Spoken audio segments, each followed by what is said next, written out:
Magandang umaga mga ka-happy hour. Narito ang mga balita para sa MBC TV Network News Update 9 AM edition. NBI nakaaresto ng 5 sospek sa pang-iispiya. Nakaaresto ang National Bureau of Investigation ng panibagong sangkot sa pang-iispiya sa kampo ng militar at kapulisan sa National Capital Region.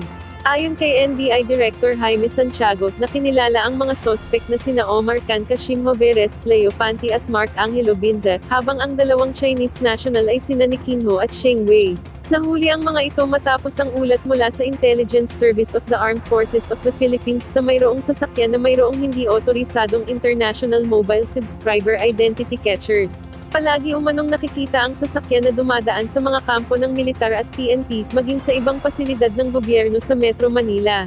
Kasamang nasamsam sa mga sospek ang hindi otorisadong base station na siyang gumagaya ng isang lehitimong cell tower para maka-access sa mobile network communications.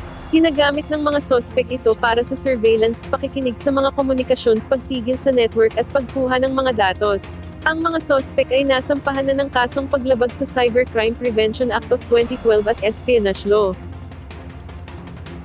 Samantala, Father Sescon formal ng inordinahan bilang obispo ng Balanga.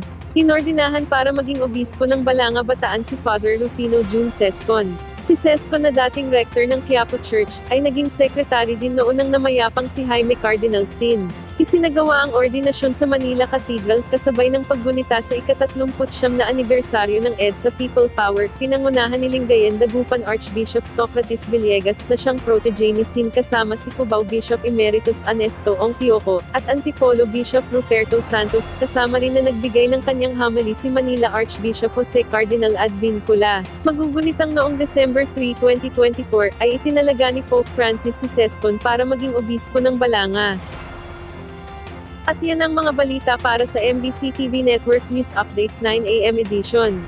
Abangan ang mga susunod na balitaan mamaya para sa 10 AM edition.